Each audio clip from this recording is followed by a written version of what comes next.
Ward ಒಳಗಿರೋದು ಏನು ಕಾಣುತ್ತೆ? ನಮ್ಮನೆ ನಾನೇ ತೋರಿಸ್ತೀನಿ. ಅಲ್ಲ ನಾನೇ ತೋರಿಸ್ತೀನಿ. ಯಾಕಂದ್ರೆ ಸುತ್ತ ಫೆನ್ಸಿಂಗ್ ಇರೋದು ಡೈಲಿ ಜಾಗ ಉಂಟು, ಅದೇ ಜಾಗ ಡ್ರೋನ್ ಹಾಕಿದ್ರೆ ಸಿಗುತ್ತೆ. ಏನ್ ಮಾಡ್ತಾರೆ ಮುಂದೆ, ಏನ್ ಮಾಡ್ತಾರೆ ಅನ್ನೋದು ಇವರೇ ಡ್ರೋನ್ ಬಿಟ್ಟಿದ್ದು ನಾನೇ ಕಾಡ್ಕೊಂಡು ಅದೇ ಇಲ್ಲ ಅಂತ ನೋಡ್ತಾರೆ ಅಷ್ಟು ಬಿಟ್ಟರೆ ನಮ್ಗೆ ಶೂಟಿಂಗ್ ಆರ್ಡರ್ ಕೊಡಿ. ಅಲ್ಲ ಎಷ್ಟು ದಿನ ಅಂತ ನಾನು ಕೇಳ್ತಿರೋದು. ಈಗ ಬರೀ ಇವರೊಬ್ರು ತೀರ್ಕೊಂಡಿದ್ದಾರೆ ಅಥವಾ ಇವ್ರು ತೀರಿದ್ದಾರೆ ಅಂತ ಹೇಳೋದಲ್ಲ, ಇನ್ನು ಉಳಿದವ್ರ ಕತೆ ಏನು? ಈಗ ಆ ಪ್ಲೇಸ್ ಸ್ಥಳದಿಂದ ಕೇವಲ 3 ಕಿಲೋಮೀಟರ್ ಆಗ್ಬೋದು ನಮ್ಮ ಮನೇನು. 3 ಕಿಲೋಮೀಟರ್ ಕಾಡ್ಕೋಣಗಳಿಗೆ ಅಥವಾ ಕಾಡು ಪ್ರಾಣಿಗಳಿಗೆ ಬರೋಕ್ಕಾಗಲ್ವಾ? ಈಗ ಅವ್ರದ್ದು ಮಾತ್ರ ಅಲ್ಲ, ಈಗ ನಮ್ಮದು ಬದುಕೆ ಅಲ್ವಾ? ಎಲ್ಲರಿಗೂ ಜೀವನೇ, ಎಲ್ಲರಿಗೂ ಜೀವನ ಅಲ್ವಾ? ಈಗ ನಾನು ಹೇಳಿದ್ದು ಇವ್ರಿಗೆ 20 ಲಕ್ಷ ಕೊಡ್ತಾರಪ್ಪ ಪರಿಹಾರನ, ಅಲ್ಲಿಗೆ ಶಾಶ್ವತ ನಮ್ಮ ಮಕ್ಕಳು ಅವ್ರ ಮಕ್ಕಳು ಬೇರೆ ಮಗು ಬೇರೆ ಅಂಗವಿಕಲ ಅಂತ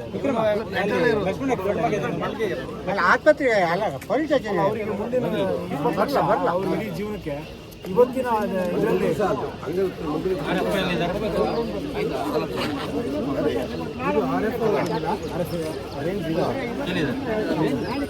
ಜೈ ಜವಾನ್ ಜೈ ಜವಾನ್ ಜೈ ಕಿಸಾನ್ ಜೈ ಕಿಸಾನ್ ಜೈ ಜವಾನ್.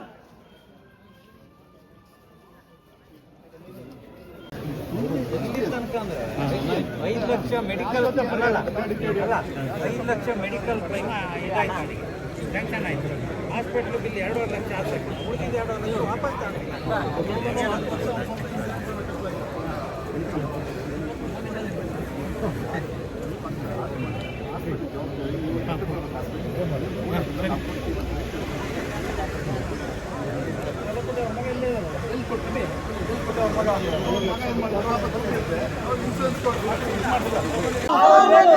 ಎಷ್ಟು ಜನರ ಎಷ್ಟು ಜನರ ಎಷ್ಟು ಜನರ ಎಷ್ಟು ಜನರ ಅಯ್ಯಯ್ಯೋ ಅಯ್ಯಯ್ಯೋ ಅನ್ಯಾಯ ಅನ್ಯಾಯ ಅಯ್ಯಯ್ಯೋ ಅಯ್ಯಯ್ಯೋ ಅನ್ಯಾಯ ಅನ್ಯಾಯ.